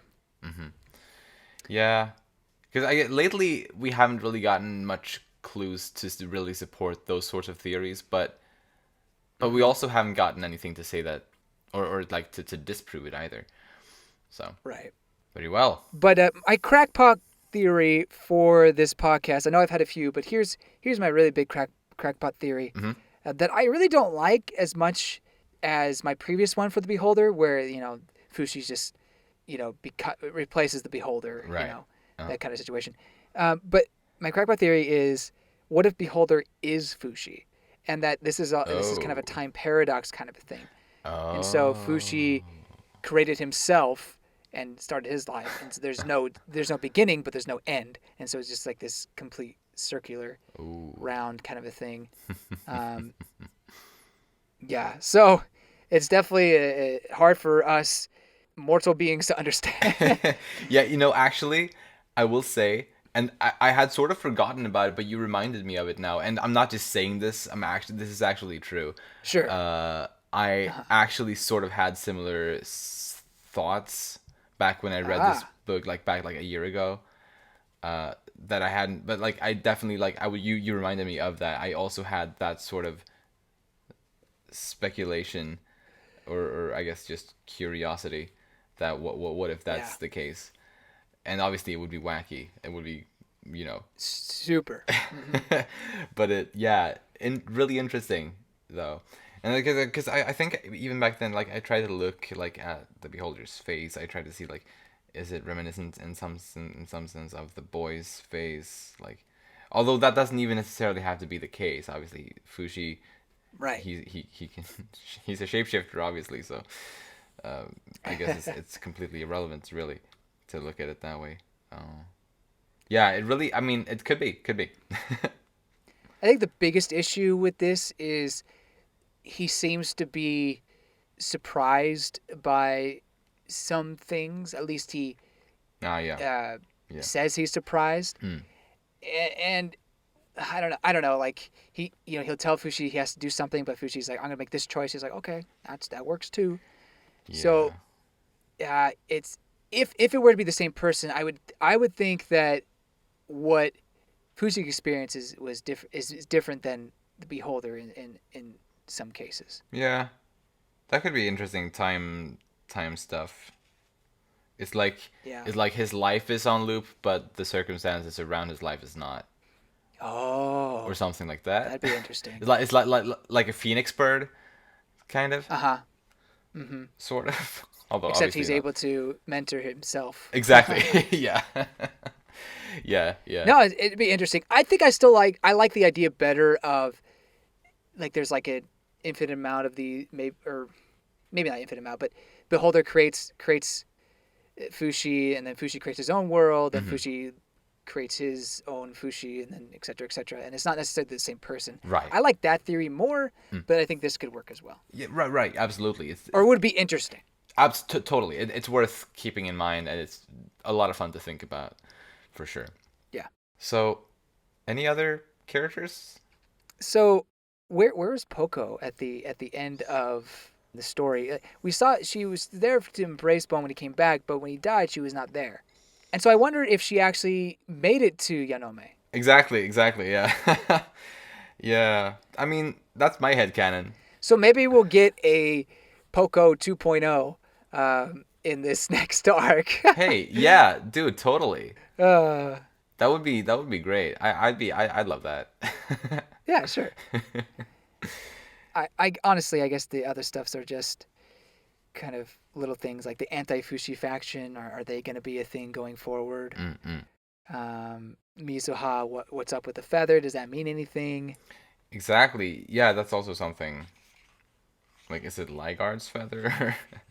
Yeah, I don't know. I don't I, know. I was kind of hoping like maybe you would be like, actually, Oh. it represents this character. Oh, I wish I could have come up with something smart there, but no, not this time. Anyway, I think that's all I got. Sorry to get so detailed, but It's all good. It's all good. if I may say, I think this volume just provided so much food for thought. Oh yeah. Oh yeah. And to date, it's probably the biggest volume in terms of just maybe not reveals, but impactful moments. Like, don't get me wrong, volume 3 and 4 were great, and I love it, but they were kind of like that story was kind of a tragic romantic story within this overarching story. Oh, absolutely, definitely. It's really just like part of it, a small part of it. Yeah. Right. And this volume was more of a culmination of everything we had experienced throughout the main story. Mm-hmm. Truly. And that's why I think this volume for me, it's close to being my favorite. Close? Only close? I don't know, like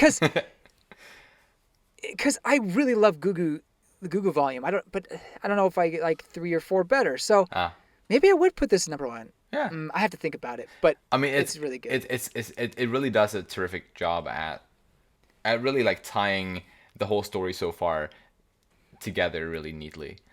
Yeah. While still leaving, I mean, as I said, this is the 4th time I'm saying it. It's a bittersweet feeling. But it really does. It's like I and agree. it does it so perfectly too. It's great. I love this volume too. Part of the reason I love it is because of the bittersweetness. Right. Good. Same. So I guess we really have sprinkled a lot of our predictions and stuff throughout the discussion, which is perfectly fine.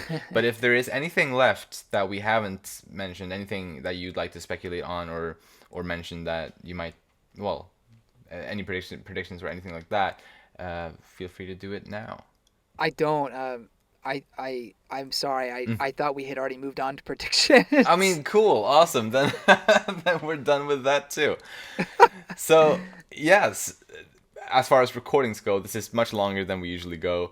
Not sure how it's going to turn out in editing, but I had a lot of fun talking about this volume. It is a very special volume. Indeed. Being like the final volume of this, I think it it's like part 1 of the manga is sort of referred to. These first 12 volumes are sort of referred to that. Wow. It says like after the page with the girl, like in present day, Mizuha. Mizuha. When I flip the page in the physical book, it says Next volume preview. One world ends, another begins. What will Fushi encounter there? Part 2, the modern arc, begins. Oh. Indicating that everything up to this point has been part 1. Wow. Our stage moves to the modern world in volume 13, coming soon. So yeah, we're moving into part 2. And obviously, we've talked about the anime and how even before the anime started, I was pretty sure it would end basically where book 6 ended, which I was right about. And I think it's pretty safe to say that season 2 will end with, well, basically the same way this book ended, just covering the next the next 6 books as well as the first season did. Yeah. At least if it's going to be the same length, episode wise, it really should cover these 6 books, 7 to 12. I agree. Because it's just such a coherent story told in those 6 books. It'd be really hard to end it just halfway. Yeah, totally. Yeah. So I'm really hoping season 2 will do that. Maybe in another 20 episodes. Or, I mean, it doesn't need to be 20 episodes. It could be like 18. I'm sure they could fit it into that. Mm-hmm. But anyway. I just want to say that I find it funny that Oima brings it into the modern day. I think it's unique for the story, but it's also funny that considering she wrote A Silent Voice, it's just... I guess she just can't help but bring you back into a Japanese high school. Right. It's too much familiar ground for her. She's I got to do it. I don't. Yeah, that's pretty funny. No, I'm sure it'd be great. Oh yeah, I'm sure too.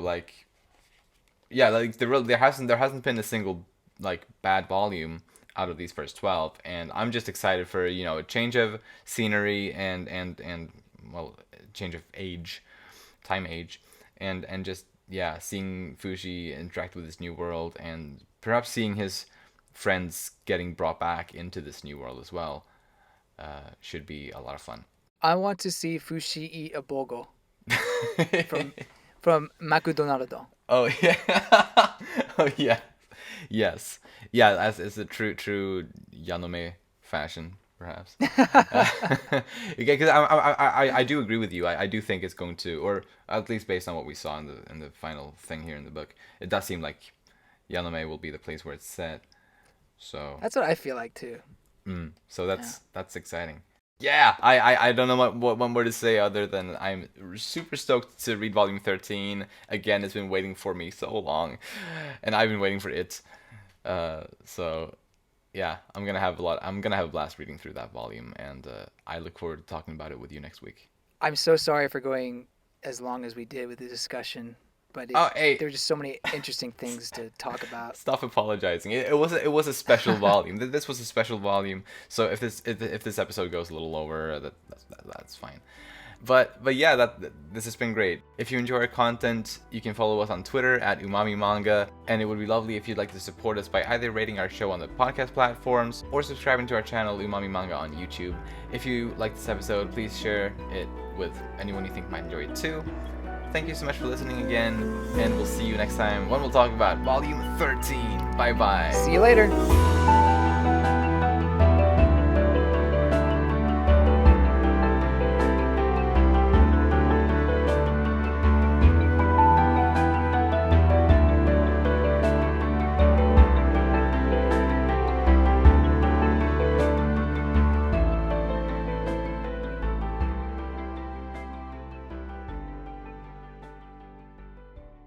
Yeah, I think you get to see Arnold Schwarzenegger's bare butt cheeks in the first scene of one of the movies. That's fun.